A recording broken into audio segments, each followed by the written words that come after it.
ಹರೇ ಶ್ರೀನಿವಾಸ. ಗುರು ರಾಘವೇಂದ್ರ. ನನ್ನ ಆತ್ಮೀಯ ಅಧ್ಯಾತ್ಮ ಬಂಧುಗಳಿಗೆ ಅನಂತ ಶಿರಸಾಷ್ಟಾಂಗ ಪ್ರಣಾಮಗಳು. ಮಾನ್ಯ ಮಾನವಿ ಜಗನ್ನಾಥದಾಸರು ವಾಯುದೇವರ ಅಗಮ್ಯ ಮಹಿಮೆಯನ್ನು ಸಾರ್ಥ 6321,032 ಶತಶ್ವಾಸ ಜಪಗಳ ಎಂಬ ಪದ್ಯವನ್ನು ಭಮಿನಿ ಷಟ್ಪದಿಯನ್ನು ಮಾಡಿ ಸ್ಪಷ್ಟ ಮಾಡಿದರು. ಇದರಲ್ಲಿ ಅವರು 21,600 ಹಂಸಮಂತ್ರಗಳನ್ನು ಜೀವಿಗಳಲ್ಲಿ ತ್ರಿವಿಧ ಜೀವರಲ್ಲಿ ಸಾತ್ವಿಕ ರಾಜಸ ತಾಮಸ ಜೀವಿಗಳಲ್ಲಿ ನಿಂತುಕೊಂಡು ಒಂದು ದಿವಸಕ್ಕೆ ಇನ್ನು 21,600 ಹಂಸಮಂತ್ರ ಮಾಡ್ತಾ ಇದ್ದಾರೆ ಅಂತ ಹೇಳಿಬಿಟ್ಟಿದ್ರೆ ಯಾವ ತರಹದ ಪ್ರಶ್ನೆಗಳು ಬರ್ತಾ ಇದ್ದಿಲ್ಲ, ಯಾವ ತರಹ ಒಂದೇ ಆನ್ಸರ್ ಆಗ್ತಿತ್ತು. ಆದರೆ ದಾಸರೇನು ಮಾಡಿದರು, ಆ 21,600 ಎನ್ನುವುದನ್ನು 6, 3, 2, 1 ಹೀಗೆ ಹೇಳಿ ಏನಿದೆ, ಹೀಗ್ಯಾಕೆ ಹೇಳಿದರು, ಇದರ ಉದ್ದೇಶ ಏನು? ಯಾಕಂದರೆ ಯಾವಾಗಲೂ ಒಬ್ಬ ಜ್ಞಾನಿ ಒಂದು ಶಬ್ದ ಪ್ರಯೋಗ ಮಾಡಿದ್ದಾನೆ, ಒಂದು ವಾಕ್ಯ ಪ್ರಯೋಗ ಮಾಡಿದ್ದಾನೆ ಅಂದರೆ ಅದರ ಬಗ್ಗೆ ನಾವು ಅದಕ್ಕೆ ವ್ಯಾಖ್ಯಾನಗಳೆಲ್ಲ ಹೊರಟಿದ್ದು. ಆಚಾರ್ಯ ಮಧ್ವರ ಮೂಲ 37 ಗ್ರಂಥಗಳಿಗೆ ವ್ಯಾಖ್ಯಾನ ಯಾಕೆ ಹೊರಟು? ಇಷ್ಟು ದೊಡ್ಡ ದೊಡ್ಡ ವ್ಯಾಖ್ಯಾನಗಳು, ಎಷ್ಟು ಮಂದಿ ನೂರಾರು ಜನ ಜ್ಞಾನಿಗಳು ಅವಕ್ಕೆ ವ್ಯಾಖ್ಯಾನ ಮಾಡ್ಕೊಂಡು ಹೋಗಿದ್ದಾರೆ, ಸನ್ಯಾಸಿಗಳು ಮಾಡಿಕೊಂಡಿದ್ದಾರೆ, ಗೃಹಸ್ಥಾಶ್ರಮಗಳು ಮಾಡಿದ್ದಾರೆ, ಇಷ್ಟು ಮಂದಿ ಮಾಡಿದ್ರು. ಯಾಕೆ ಮಾಡಿದ್ರು ಅಂದರೆ ಆ ಶಬ್ದಗಳ ಹಿನ್ನೆಲೆ ಭಾಳ ಅಪೂರ್ವವಾಗಿರುತ್ತಾರೆ. ಅವುಗಳ ರಹಸ್ಯ ತಿಳ್ಕೋಬೇಕು. ತಿಳ್ಕೊಳ್ಳದೇ ಇದ್ದರೆ ಏನೋ ಅವ್ರು ಹೇಳ್ಯಾರ ನಡಿ ಅಷ್ಟೇ ಅಂತ ಆಗ್ತದೆ. ಹಾಗಲ್ಲ, ಅದರ ಹಿನ್ನೆಲೆ ತಿಳ್ಕೋಬೇಕಾದ್ರೆ ಒಳಗಿನ ಅಂತರಾರ್ಥಕ್ಕೆ ನಾವು ಪ್ರವೇಶ ಮಾಡಬೇಕು, ಆಳವಾಗಿ ಅಧ್ಯಯನ ಮಾಡಬೇಕು. ಅದರಂತೆ ಜಗನ್ನಾಥದಾಸರು ಮಹಾ ಅಪರೋಕ್ಷ ಜ್ಞಾನಿಗಳು. ಅವರು ಹಾಯಾಗಿ 21,600 ಹಂಸಮಂತ್ರ ಅಂತಂದಿದ್ದರೆ ಏನು ಸಮಸ್ಯೆನೇ ಇರ್ತಿದ್ದಿಲ್ಲ. ಹಾಗಲ್ಲದ್ರೆ 6, 3, 2, 1,000 ಅಂತೇಳಿ ಆ ಸಂಖ್ಯೆಗಳನ್ನು ಹೇಳಿ ಒಂದು ರೀತಿಯಿಂದ ನಮಗೆ ಆಲೋಚನೆ ಮಾಡಲಿಕ್ಕೆ ಅವಕಾಶ ಮಾಡಿಕೊಟ್ರು. ಆಲೋಚನೆ ಮಾಡಿದಾಗ ಅದಕ್ಕೆ ಪರಿಷ್ಕಾರ ಮಾಡ್ಕೊತ ಹೋಗ್ಬೇಕು ನಾವು. ಇದು ಶಾಸ್ತ್ರದ ಪದ್ಧತಿ, ವ್ಯಾಖ್ಯಾನಕಾರರ ಲಕ್ಷಣ. ಹಾಗೆ ವ್ಯಾಖ್ಯಾನ ಮಾಡ್ತಾರೆ. ನಾವು ಮೊದಲೇನು ಮಾಡಿದ್ವಿ, ಯಾಕೆ 6, 3, 2, 1 ಹಿಂಗೆ ಹೇಳಿದರು ಅಂತಂದಾಗ, ಇಲ್ಲಪ್ಪ ಅದು ಒಂದೊಂದು ದೇಹದಲ್ಲಿ ಕಮಲಗಳವೆ. ವಾಯುದೇವರು ಒಂದು ಎದೆಯಲ್ಲಿ ಕೂತ್ಕೊಂಡೇ 21,600 ಹಂಸ ಮಂತ್ರ ಮಾಡುವುದಿಲ್ಲ. 7 ಕಮಲಗಳವೆ. ಆ 7 ಕಮಲಗಳಲ್ಲಿ ಇಷ್ಟಿಷ್ಟು ಸಂಖ್ಯಾದಲ್ಲಿ ಅವರು ಜಪ ಮಾಡ್ತಾರೆ. ಆ 7 ಕಮಲಗಳ ಎಲ್ಲವವು ಅದು ತಿಳಿಬೇಕು. ಅಂದರೆ ಎಲ್ಲ ಈಗ ನಾನಿದ್ದೀನಿ ಅಥವಾ ಇನ್ನು ಕೆಲವು ದಾಸ ಸಾಹಿತ್ಯನ ಅಧ್ಯಯನ ಮಾಡಿದ್ರು, ಅವರಿಗೆ ಕಮಲಗಳೆಂದ್ರೇನು ಗೊತ್ತಿರ್ತದೆ, ಎಲ್ಲೆಲ್ಲಿ ಕಮಲಗಳವೆ ಗೊತ್ತಿರ್ತವೆ, ಅವು ಹೇಗವೆ ಅಂತ ಗೊತ್ತಿರ್ತದೆ, ಅದು ಎಲ್ಲ ಕಮಲಗಳು ಒಂದೇ ಡಿಸೈನ್ನಾಗಿರ್ತಾವೆ ಎಂಬುದು ಗೊತ್ತಿರ್ತದೆ. ಆದರೆ ಸಾಮಾನ್ಯವಾಗಿರೋದು ನಮ್ಮ ಉದ್ದೇಶ ತಿಳಿದವರಿಗೆ ಹೇಳೋದಲ್ಲ. ಯಾರು ತಿಳಿದಿಲ್ಲ, ದಾಸ ಸಾಹಿತ್ಯದ ಪರಿಚಯ ಇಲ್ಲ, ಆ ಪರಿಚಯ ಇಲ್ಲದೆ ಇರತಕ್ಕಂಥವ್ರಿಗೆ ದಾಸ ಸಾಹಿತ್ಯದ ವೈಭವ ಎಷ್ಟದ ನೋಡು, ಎಷ್ಟು ವೇದಾಂತ ರಹಸ್ಯಗಳನ್ನು ಹೇಳಿದ್ದಾರೆ. ಒಬ್ಬ ಸಾಮಾನ್ಯ ಮಾನವ ಉಪನಿಷತ್ತುಗಳನ್ನು, ಪುರಾಣಗಳನ್ನು, ಯಾಕಂದರೆ ಅವನು ಸಂಸ್ಕೃತ ಭಾಷೆನೇ ಗೊತ್ತಿರೋದಿಲ್ಲ, ಸಂಸ್ಕೃತ ಭಾಷೆಯಿಂದ ದೂರನಾಗಿರತಕ್ಕಂಥ ಒಬ್ಬ ಸಾಮಾನ್ಯ ಮಾನವ, ಅದು ಎಲ್ಲ ಜಾತಿಯವ್ರನ್ನ ಹೇಳ್ತಾರೆ. ಯಾಕಂದರೆ ಅದಕ್ಕಾಗಿ ದಾಸರು ಕನ್ನಡದಲ್ಲಿ ರಚನೆ ಮಾಡಿದರು. ಸಂಸ್ಕೃತ ಅಂತಂದರೆ ಅದು ಒಂದು ರೀತಿಯಿಂದ ಹೇಳಬೇಕಾದ್ರೆ ಒಂದು ಕಾಲದಲ್ಲಿ ಭಾರತದಲ್ಲಿ ಸಂಸ್ಕೃತನೇ ಮಾತೃಭಾಷೆಯಾಗಿತ್ತು. ಎಲ್ಲ ಜಾತಿಯ ಜನಾಂಗದವರು ಸಂಸ್ಕೃತ ಮಾತಾಡ್ತಾಯಿದ್ರು. ಬರ್ತಾ ಸಂಸ್ಕೃತ ದೂರ ಆಗಿಬಿಡ್ತು. ಅದರ ಅರ್ಥನೇ ಆಗದೆ, ಅದರ ಪರಿಚಯ ಇಲ್ಲದೆ ಆದಾಗ ಮಾನವನಿಗೆ ಹತ್ತಿರದಲ್ಲಿರ್ತಕ್ಕಂಥ ಅವನ ಮಾತೃಭಾಷೆ ಅನಿಸ್ಕೊಂಡಿರ್ತಕ್ಕಂಥ ಕನ್ನಡದಲ್ಲಿ ಆ ವೇದಾಂತ ರಹಸ್ಯಗಳನ್ನು ಹೇಳಬೇಕು, ಅವುಗಳ ಪರಿಚಯ ಮಾಡಿಸ್ಕೊಡ್ಬೇಕು. ಆ ಪರಿಚಯ ಮಾಡಿಸ್ಕೊಡೋ ಕಾಲಕ್ಕೆ ಏನು ಮಾಡ್ತಾರೆ ಅಂದರೆ ದೊಡ್ಡ ಜ್ಞಾನಿಗಳು ಅವರು ಕಾವ್ಯ ರೂಪದಲ್ಲಿ ಬರೀತಾರೆ. ಕಾವ್ಯದಲ್ಲಿ ಬರೆದಾಗ ಯಾವುದೋ ಪದ್ಯವನ್ನು ಉಪಯೋಗ ಮಾಡ್ತಾರೆ. ಒಂದು ಸಣ್ಣ ಪದ್ಯದಲ್ಲಿ ಅಷ್ಟೆಲ್ಲವನ್ನು ಹೇಳಿಕೊತಾಗಲ್ಲ. ಹೇಳಿಕೊಟ್ಟರೆ ನಿಜವಾಗಿ ಜಗನ್ನಾಥದಾಸರಿಗಿನ ಈ ನಾವು ಅಂದುಕೊಂಡಂತೆ ಪ್ರತಿ ಕಮಲಗಳ ಬಗ್ಗೆ ವಿಚಾರ ಮಾಡ್ತಾ ಇದು ಮಾಡ್ತಾ ಒಂದೊಂದು ಬರೀ ವಾಯುದೇವರ ಎಷ್ಟು ಶ್ವಾಸೋಚ್ಛ್ವಾಸ ಮಾಡ್ತಾರೆ ಎಂಬುದಕ್ಕೆ ಒಂದು 100 ಪದ್ಯ. ಆದರೆ ಇನ್ನು ಹರಿಕಥಾಂಸ ಎಡ್ದಪ್ಪ ಆಗ್ತದೆ, ಊಹೆ ಮಾಡಿಕೊಂಡ್ರೆ ನೀವು ಇಲ್ಲ, ಸಂಕ್ಷೇಪವಾಗಿ ಹೇಳ್ತಾರೆ, ಅದರಲ್ಲಿ ರಹಸ್ಯ ಅಡಗಿಸಿರ್ತಾರೆ. ಸೊ ಕಮಲಗಳ ಬಗ್ಗೆ ಎಲ್ಲರಿಗೆ ತಿಳಿಬೇಕು ಅಂತಂದರೆ ಇದರ ವಿವರಣೆ ಮಾಡದೇ ಇದ್ದರೆ ಕಮಲಗಳ ವಿವರಣೆ ಆಗಲಿಲ್ಲ ಅಂತಂದರೆ 6, 3, 2, 1 ಎಂಬ ಸಂಖ್ಯಾದ ಅರ್ಥ ನಮಗಾಗೋದಿಲ್ಲ. ಸೊ ಅದಕ್ಕಾಗಿ ನಾವು ವಿಸ್ತಾರವಾಗಿ ನಾವು ಹೇಳಿಕೊತ ಹೋದ್ವಿ. ಬರೀ ಕಮಲಗಳ ಬಗ್ಗೆ ಹೇಳಿದೆ, ಅದು ಎಷ್ಟು ದಳಗಳಿಂದ ಕೂಡಿದ್ದು ಹೇಳಬೇಕಾಗ್ತದೆ. ಮತ್ತು ಅದು ಯಾವ ಬಣ್ಣದಿಂದ ಕೂಡಿದ್ದು ಅದು. ಒಂದು ಕಮಲದ ಬಗ್ಗೆ ತಿಳಿದಾಗ ಅವನಿಗೆ ಸಂಶಯ ಉಳಿಬಾರ್ದು. ಸ್ವಲ್ಪ ಮಟ್ಟಿಗೆ ಪೂರ್ಣ ನಾವು ಪರಿಹಾರ ಮಾಡಲಾರ್ಬೇಕು ಕಮಲದ, ಯಾಕಂದರೆ ಇನ್ನೂ ಇದನ್ನು ಹೇಳಬೇಕಾದ್ರೆ ಬಹಳ ಸಮಸ್ಯೆಗಳವೆ. ಆಚಾರ್ಯ ಮಧ್ವರು ತಮ್ಮ ತಂತ್ರಸಾರ ಸಂಗ್ರಹದಲ್ಲಿ ಈ ಕಮಲಗಳ ಬಗ್ಗೆ ಹೇಳಿದ್ದಾರೆ.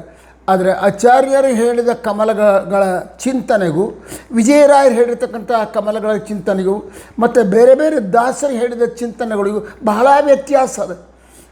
ಏನಪ್ಪ ಇದು, ಅವರು ಹಾಗೆ ಹೇಳಿದ್ದಾರೆ, ಇವರು ಹೀಗೆ ಹೇಳ್ತಾರೆ, ಅವರು 7 ಕಮಲ ಅಂತಾರೆ, ಆಚಾರ್ಯರು ಬೇರೆ ಹೇಳ್ತಾರೆ. ನಾಭಿಯಲ್ಲಿ ಅಂದರೆ ಹುಬ್ಬಿಗಳ ಮಧ್ಯದಲ್ಲಿ ವಿಜಯರಾಯರು 2 ದಳ ಕಮಲ ಅಂತ ಹೇಳ್ತಾರೆ, ಆಚಾರ್ಯ ಮಧ್ಯರು 4 ದಳದ ಕಮಲ ಅಂತ ಹೇಳ್ತಾರೆ. ಇದು ಹೇಗೆ ಸಮನ್ವಯ ಮಾಡ್ಕೋಬೇಕು? ಇನ್ನು ಅವೆಲ್ಲ ಹೇಳಿಕೋತ ಹೋದರೆ ಭಾಳ ದೊಡ್ಡದಾಗ್ತದೆ. ಸಾಧಾರಣವಾಗಿ ಅದು ಮುಂದೆ ಶ್ವಾಸೋಚ್ಛ್ವಾಸ ಸಂಧಿಯಲ್ಲಿ ಕಮಲಗಳ ಬಗ್ಗೆ ಚಿಂತನೆ ಬಂದಾಗ ಅದನ್ನು ವಿವರವಾಗಿ ನೋಡೋಣ. ಆದರೆ ಸಂಶಯ ಉಳಿಬಾರ್ದು. ಸ್ವಲ್ಪ ಮಟ್ಟಿಗಾದರೂ ಕಮಲಗಳ ಬಗ್ಗೆ ಪರಿಚಯ ಆಗಬೇಕು ಅಂತ ಎಂಬ ಉದ್ದೇಶದಿಂದ ಕಮಲಗಳು 7 ಆ 7 ಕಮಲಗಳ ಬಣ್ಣ ಏನು, ಅವುಗಳಿಗೆ ಅಭಿಮಾನಿ ಎಷ್ಟು ದಳಗಳಿರ್ತವೆ ಒಂದೊಂದರಲ್ಲಿ, ಅವುಗಳಿಗೆ ಭಗವಂತ ಯಾವ ರೂಪದಿಂದಿದ್ದು ನಿಯಾಮಕನಾಗಿದ್ದಾನೆ, ಅಲ್ಲಿ ದೇವತೆಗಳು ಯಾರ್ಯಾರಿದ್ದಾರೆ, ಅಲ್ಲಿ ವಾಯುದೇವರು ಎಷ್ಟು ಜಪ ಮಾಡ್ತಾರೆ, ಇಷ್ಟಾದರೂ ನಾವು ತಿಳ್ಕೋಬೇಕು.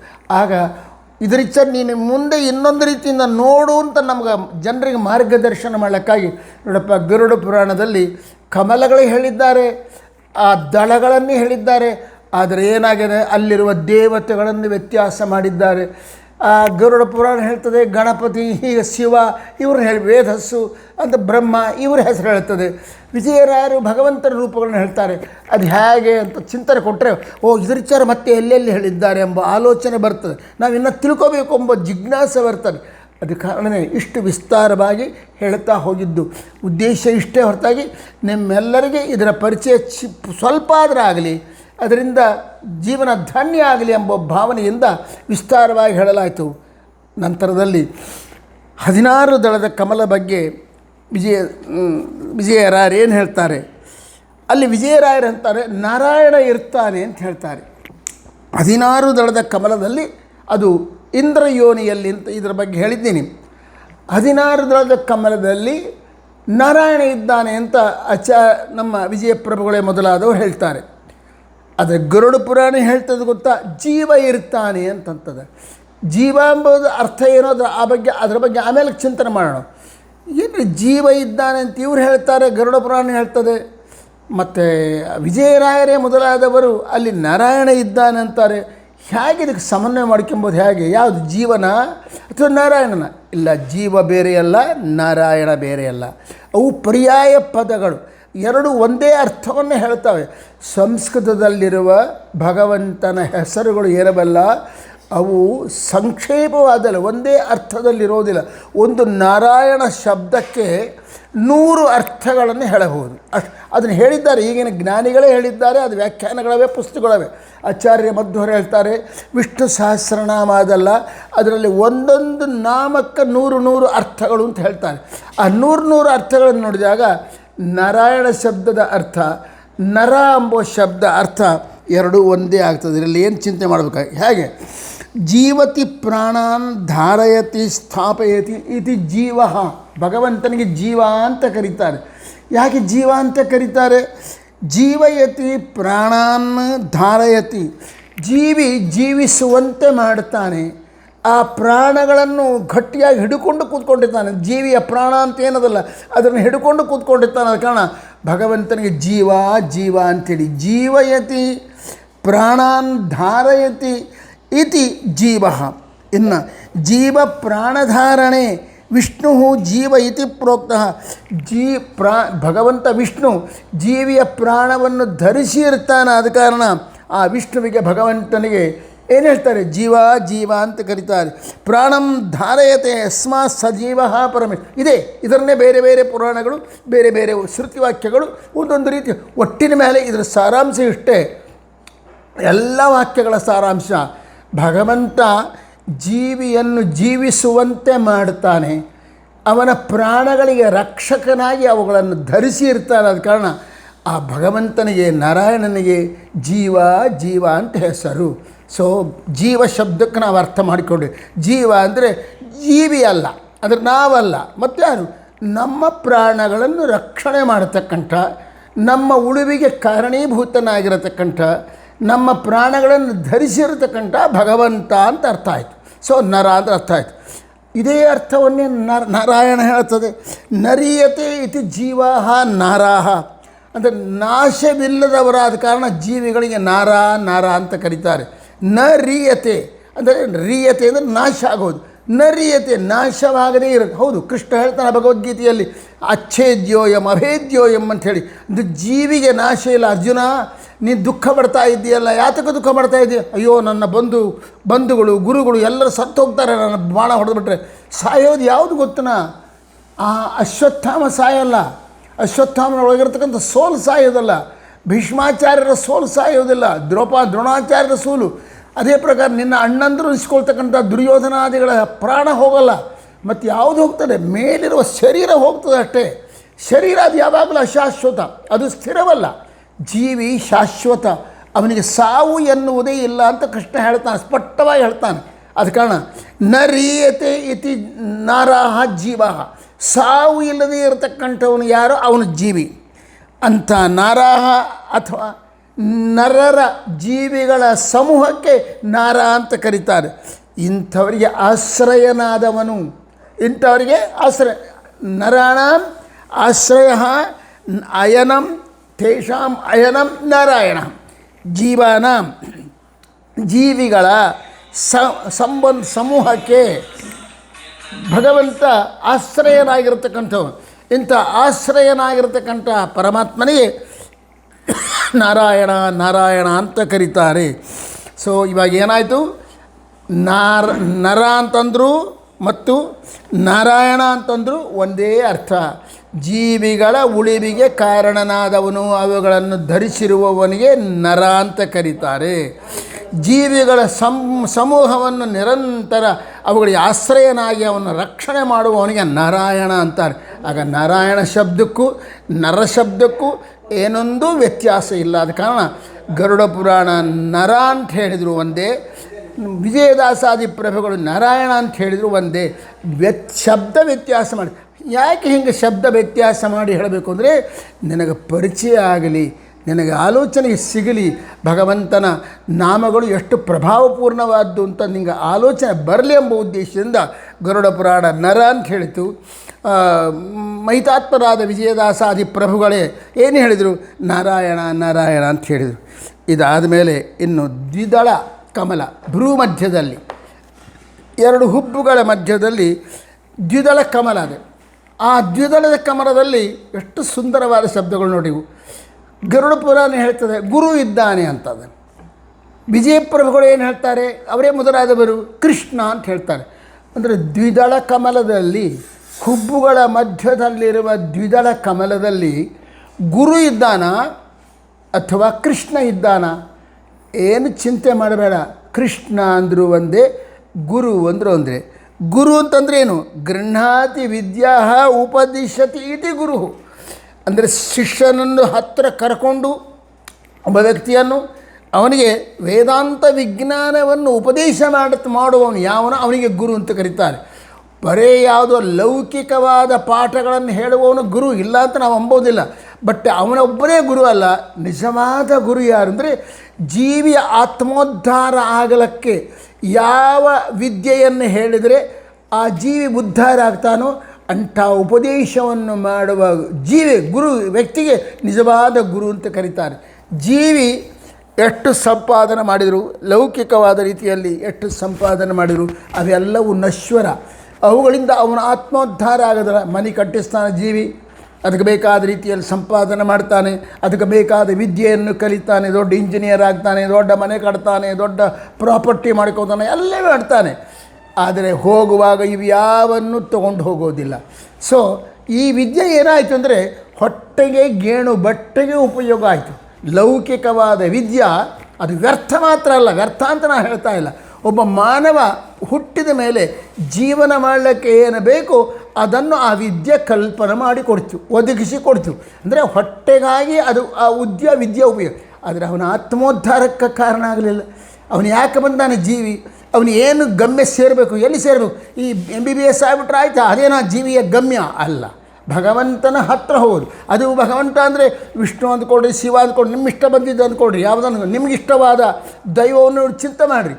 ಆ ಒಟ್ಟಿನ ಮೇಲೆ ಧರ್ಮ ಮಾರ್ಗದಲ್ಲಿ ನಡೆದು ಭಗವಂತನ ಬಗ್ಗೆ ತಿಳ್ಕೊಂಡು ಆ ಭಗವಂತನ ಹತ್ರ ಹೋಗುವುದೇ ಜೀವಿಯ ಪ್ರಧಾನ ಉದ್ದೇಶ ಆಗಬೇಕು. ಇಂಥ ಭಗವಂತನ ಹತ್ರ ಹೋಗಲಿಕ್ಕೆ ಬೇಕಾಗಿರತಕ್ಕಂಥ ವಿದ್ಯೆಯನ್ನು ಯಾರು ಕಲಿಸ್ತಾರೋ ಅವರಿಗೆ ಗುರು ಗುರು ಅಂತ ಕರೀತಾರೆ.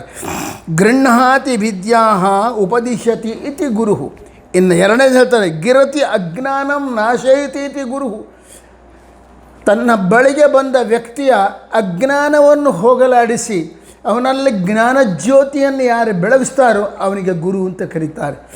ಅಂದರೆ ಎರಡಾಯಿತು, ವಿದ್ಯೆಯನ್ನು ವೇದಾಂತ ವಿದ್ಯೆಯನ್ನು ಉಪದೇಶ ಮಾಡುವವನಿಗೆ ಗುರು ಅಂತ ಹೆಸರು, ನಮ್ಮಲ್ಲಿರುವ ಅಜ್ಞಾನವನ್ನು ಕಳೆದು ಜ್ಞಾನ ಮಾರ್ಗವನ್ನು ತೋರಿಸ್ತಕ್ಕಂಥವನಿಗೆ ಗುರು ಅಂತ ಅರ್ಥ. ಸೊ ಈ ಗುರು ಯಾರು? ಭಗವಂತನೇ. ಕೃಷ್ಣ ಮಾಡಿದ್ದೇನು? ಅವನು ಜೀವಿಯ ಅಜ್ಞಾನವನ್ನು ಕಳೆದು ಅವನಿಗೆ ದಿವ್ಯವಾದ ಜ್ಞಾನೋಪದೇಶ ಮಾಡಿದ. ನಿಜವಾಗಿ ಜಗದ್ಗುರು ಅಂತ ಕರೆಸಿಕೊಳ್ತಕ್ಕಂಥ ವ್ಯಕ್ತಿ ಯಾರಯ್ಯ ಅಂದರೆ ಕೃಷ್ಣನೇ. ಇವತ್ತು ಭಗವದ್ಗೀತೆ, ಅವನ ಬಾಯಿಂದ ಭಗವದ್ಗೀತೆ ವಿಶ್ವದ ಕಣ್ಣನ್ನು ತರಿಸ್ತಾ ಇದೆ. ವಿಶ್ವದ ಎಲ್ಲ ಜಾತಿಯ ಜನಾಂಗಕ್ಕೂ ಎಲ್ಲ ಪ್ರಾಂತದ ಜನಾಂಗಕ್ಕೂ ಮಾರ್ಗದರ್ಶಕವಾಗಿದೆ. ಇಂಥ ಗೀತೆಯನ್ನು ಉಪದೇಶ ಮಾಡಿರ್ತಕ್ಕಂಥ ಆ ಪರಬ್ರಹ್ಮ ಕೃಷ್ಣ ಇದ್ದಾನಲ್ಲ, ಅವನು ನಿಜವಾದ ಗುರು ಅಲ್ವಾ? ಅವನೇ ಗುರು ನಿಜವಾಗಿ. ಅದಕ್ಕೆ ಗೀತಾಚಾರ್ಯ ಅಂತಲೇ ಕರೀತಾರೆ. ಅವನು ಬರೀ ಕೃಷ್ಣ ಅಂತ ಕರೆಯೋದಿಲ್ಲ. ಗೀತೆಯನ್ನು ಉಪದೇಶ ಮಾಡಿದ, ಅದನ್ನು ಆಚರಣೆ ಮಾಡಲಿಕ್ಕೆ ಯೋಗ್ಯವಾದ ರೀತಿಯಲ್ಲಿ ಉಪದೇಶ ಮಾಡಿರ್ತಕ್ಕಂಥ ಮಹಾನುಭಾವ ಕೃಷ್ಣ. ಅಂಥ ಕೃಷ್ಣಾಚಾರ್ಯ ಅಂದರೆ ಗೀತಾಚಾರ್ಯ ಏನಿದಲ್ಲ, ಸರ್ವೇಭ್ಯೇಷು ಜ್ಞಾನಭಕ್ತ್ಯಾದಿಕಂ ದತ್ವಾ ತಾನ್ ಸ್ವಸಮೀಪಂ ಕರ್ಷಯತೀತಿ ಕೃಷ್ಣ. ಕೃಷ್ಣ ಶಬ್ದಕ್ಕೆ ಅರ್ಥ ಏನು ಗೊತ್ತನ? ಸಾತ್ವಿಕೇಭ್ಯ, ಸಾತ್ವಿಕರಾದ ಸುಜನರಾಗಿರ್ತಕ್ಕಂಥ ಒಳ್ಳೆಯ ಜೀವಿಗಳು ಅಂತಿರ್ತಾರಲ್ಲ, ಅಂಥ ಒಳ್ಳೆಯ ಜೀವಿಗಳಿಗೆ ಜ್ಞಾನ ಭಕ್ತ್ಯಾದಿಗಳನ್ನು ಕೊಟ್ಟು ಅವರನ್ನು ತನ್ನ ಕಡೆ ಸೆಳೆಕೊಳ್ಳತಕ್ಕಂಥವನಾದ ಕಾರಣ ಕೃಷ್ಣ ಕೃಷ್ಣ ಕರ್ಷತಿ, ಎಳಿತಾನೆ, ತನ್ನ ಹತ್ರ ಸೆಳ್ಕೋತಾನೆ. ಯಾತ್ರೆಯಿಂದ ಸೆಳ್ಕೋತಾನೆ? ಬಾ ಅಂದರೆ ಸುಮ್ಮನೆ ಬರೋದಿಲ್ಲ. ಜ್ಞಾನ ಭಕ್ತಿಗಳನ್ನು ಆ ಜೀವಿಗೆ ಕೊಟ್ಟು ಅವನ ಮನಸ್ಸನ್ನು ನಿರ್ಮಲ ಮಾಡಿ ಅವನ ಬುದ್ಧಿಯನ್ನು ಶುದ್ಧ ಮಾಡಿ ಆ ಬುದ್ಧಿಯನ್ನು ಬೆಳೆಸಿ ತನ್ನ ಕಡೆ ಸೆಳ್ಕೋತಾನಾದ ಕಾರಣ ಭಗವಂತನಿಗೆ ಆ ದ್ವಾಪರ ಯುಗದಲ್ಲಿ ಅವತಾರ ಮಾಡಿದ ದೇವಕಿ ನಂದನಿಗೆ ಕೃಷ್ಣ ಕೃಷ್ಣ. ಸೊ ಕೃಷ್ಣನೂ ಗುರು ಶಬ್ದವಾಚ್ಯ, ಗುರುವೂ ಕೃಷ್ಣ. ಅಂದರೆ ಗುರು ಅಂದರೆ ಕೃಷ್ಣ, ಕೃಷ್ಣ ಅಂದರೆ ಗುರು. ಇದು ನಿಜವಾದ ಸಿದ್ಧಾಂತ. ಆದ ಕಾರಣ ಮಹಾನುಭಾವರು ಹೇಳ್ತಾರೆ, ಅಯ್ಯ ದಡ್ಡ, ಗರುಡ ಪುರಾಣ ಗುರು ಅಂತ ಹೇಳಿದೆ, ಮತ್ತು ವಿಜಯದಾಸಾದಿ ಪ್ರಭುಗಳು ಕೃಷ್ಣ ಅಂತ ಹೇಳಿದ್ದಾರೆ, ಮತ್ತು ಅಲ್ಲಿ ಬೇರೆ ಆಯಿತು ಇಲ್ಲಿ ಬೇರೆ ಆಯಿತು ಅಂತ ಕನ್ಫ್ಯೂಸ್ ಆಗಬೇಡ. ಗುರುವೇ ಕೃಷ್ಣ, ಕೃಷ್ಣನೇ ಗುರು ಎಂಬುದನ್ನು ಮರಿಬೇಡ. ಯಾರು ನಮ್ಮ ಅಜ್ಞಾನಾದಿಗಳನ್ನು ಓಡಿಸಿ ನಮ್ಮಲ್ಲಿ ಜ್ಞಾನ ಜ್ಯೋತಿಯನ್ನು ಬೆಳಗಿಸಿ ನಮ್ಮನ್ನು ತನ್ನ ಹತ್ತಿರಕ್ಕೆ ಕರ್ಕೊತಾನೋ, ಮೇಲ್ಮಟ್ಟಕ್ಕೆ ನಮ್ಮನ್ನು ಏರಿಸ್ತಾನೋ ಅವನು ಗುರು. ಆ ಕೆಲಸವನ್ನು ಗುರುವೂ ಮಾಡ್ತಾನೆ, ಕೃಷ್ಣ ಮಾಡಿದ್ದಾನೆ. ಕೃಷ್ಣ ಅರ್ಜುನ್ ಅಂದರೆ ವಿಷಾದ ಯೋಗದಲ್ಲಿ ಒಂದು ರೀತಿಯ ಅಜ್ಞಾನಕ್ಕೆ ಒಳಗಾಗಿ ತನ್ನ ಕರ್ತವ್ಯವನ್ನು ಮರೆತು ಬಿದ್ದಿರತಕ್ಕಂಥ ಅರ್ಜುನನಿಗೆ ದಿವ್ಯ ಜ್ಞಾನೋಪದೇಶ ಮಾಡಿ ಅರ್ಜುನನ ದ್ವಾರ ಇಡೀ ವಿಶ್ವಕ್ಕೆ ಜ್ಞಾನೋಪದೇಶ ಮಾಡಿದ. ಚೈತನ್ಯವಂತರಾಗಿರಿ, ನಿಮ್ಮ ನಿಮ್ಮ ಕರ್ತವ್ಯಗಳನ್ನು ಸ್ವಭೀತ ಕರ್ಮಗಳನ್ನು ಮಾಡಿರಿ, ಅದೇ ಭಗವಂತನ ಸೇವಾ ಎನ್ನುವ ರೀತಿಯಲ್ಲಿ ಮಾಡಿರಿ, ನಾನೇ ಎಲ್ಲಕ್ಕೂ ಕಾರಣೀಭೂತನಾದವನು ಅಂತ ಉಪದೇಶ ಮಾಡಿ ಜೀವರನ್ನು ಉದ್ಧಾರ ಮಾಡಿದ ವ್ಯಕ್ತಿ ಕೃಷ್ಣ. ಕೃಷ್ಣ ಅಂದರು ಒಂದೇ, ಗುರು ಅಂದರು ಒಂದೇ. ಆದ ಕಾರಣ ದ್ವಿದಳ ಕಮಲದಲ್ಲಿ ಗುರು ಇದ್ದಾನೆ ಅಂತ ಹೇಳಿದ ಗರುಡ ಪುರಾಣಕ್ಕೂ ಕೃಷ್ಣ ಇದ್ದಾನೆ ಅಂತ ಹೇಳಿದ ವಿಜಯದಾಸಾದಿ ಪ್ರಭುಗಳ ವಾಕ್ಯಕ್ಕೂ ಏನೊಂದು ವ್ಯತ್ಯಾಸ ಇಲ್ಲ, ಬೇರೆ ಬೇರೆ ಅಂತ ಚಿಂತನೆ ಮಾಡಬೇಡ ಅಂತ ಸ್ಪಷ್ಟ ಮಾಡಿದ್ದಾರೆ. ಇದಾದ ಮೇಲೆ ಸ್ಪಷ್ಟವಾಗಿರ್ತಕ್ಕಂಥ ಮಾತು ಸಹಸ್ರಾರ ಅಂದರೆ ಕೊನೆಗೆ 1000 ದಳದ ಕಮಲ ಇಲ್ಲಿ ನೆತ್ತಿಯ ಮೇಲೆ ಇದೆ. ಈ ನೆತ್ತಿಯ ಮೇಲಿರ್ತಕ್ಕಂಥ 1000 ದಳದಲ್ಲಿ ಯಾರಿದ್ದಾರೆ ಅಂದರೆ ಗರುಡ ಪುರಾಣ ಹೇಳ್ತದೆ ಪರಬ್ರಹ್ಮ ಅಂತ ಹೇಳಿ, ಮತ್ತು ವಿಜಯದಾಸಾದಿ ಪ್ರಭುಗಳು ಹೇಳ್ತಾರೆ ವಾಸುದೇವ ಅಂಥೇಳಿ. ಇದನ್ನು ಸ್ವಲ್ಪ ಈಸಿಯಾಗಿದೆ, ಯಾಕೆಂದರೆ ಪರಬ್ರಹ್ಮ ಬೇರೆ ಅಲ್ಲ, ವಾಸುದೇವ ಬೇರೆ ಅಲ್ಲ. ವಾಸುದೇವನೇ ಪರಬ್ರಹ್ಮ, ಆ ಶ್ವೇತದ್ವೀಪ ಮಂದಿರಗತನಾದ ಪರಬ್ರಹ್ಮ ವಾಸುದೇವ ಕೃಷ್ಣ ರೂಪದಿಂದ ಧರೆಗಿಳಿದು ಬಂದಿದ್ದಾನೆ. ಪ್ರತಿ ಜೀವಿಯ ಉದ್ಧಾರಕ್ಕಾಗಿ ಉದ್ಧಾರಕ್ಕಾಗಿ ಕೆಳಗೆ ಬಂದು ನಮ್ಮ ನೆತ್ತಿಯ ಮೇಲೆ ಇರತಕ್ಕಂಥ 1000 ದಳದ ಕಮಲದಲ್ಲಿ ಕೂತ್ಕೊಂಡು ಜೀವಿಯನ್ನು ಪಾವನ ಮಾಡ್ತಾ ಇದ್ದಾನೆ. ಅದ ಕಾರಣ ಪರಬ್ರಹ್ಮ ಅಂದರೂ ಒಂದೇ, ಮತ್ತು ಜೀವಿ ಅದು ವಾಸುದೇವ ಅಂದರೂ ಒಂದೇ. ಯಾಕೆ ಪರಬ್ರಹ್ಮ ಅಂದರೆ ಅನಂತ ಕಲ್ಯಾಣ ಗುಣಗಳಿಂದ ಬೃಹಂತೋ ಅಸ್ಮಿನ್ ಗುಣ ಇತಿ ಪರಬ್ರಹ್ಮ. ಶ್ರೇಷ್ಠವಾಗಿರತಕ್ಕಂಥ ಅತ್ಯಂತ ಬಹಳವಾಗಿರ್ತಕ್ಕಂಥ ಕಲ್ಯಾಣ ಗುಣಗಳಿಂದ ಕೂಡಿದವನು ಯಾವನು, ಅವನು ಪರಬ್ರಹ್ಮ. ವಾಸುದೇವ ಎಂಬ ಶಬ್ದಕ್ಕೂ ಅದೇ ಅರ್ಥ. ಆದ ಕಾರಣ ವಾಸುದೇವ ಶಬ್ದ ಬೇರೆಯಲ್ಲ, ಪರಬ್ರಹ್ಮ ಶಬ್ದ ಬೇರೆಯಲ್ಲ. ಪರಬ್ರಹ್ಮನೇ ವಾಸುದೇವ, ವಾಸುದೇವನೇ ಪರಬ್ರಹ್ಮ. ಆದ ಕಾರಣ ಭೇದವನ್ನು ಚಿಂತನೆ ಮಾಡಿ ಅಲ್ಲಿ ಗರುಡ ಪುರಾಣದಲ್ಲಿ ಹೀಗೆ ಹೇಳಿದ್ದಾರೆ, ವಿಜಯದಾಸಾದಿ ಪ್ರಭುಗಳು ಹೀಗೆ ಹೇಳಿದ್ದಾರೆ, ವ್ಯತ್ಯಾಸ ಬಂತಲ್ಲ ಅಂತ ನಾವು ಚಿಂತನೆ ಮಾಡಬಾರ್ದು ಅಂತ ಹೇಳ್ತಾ ಇಲ್ಲಿಗೆ ಸಮಾಪ್ತಿ ಮಾಡೋಣ. ಮುಂದಿನ ನಾಳೆ ನೋಡೋಣ. ಹರೇ ಶ್ರೀನಿವಾಸ ಗುರೋ ರಾಘವೇಂದ್ರ.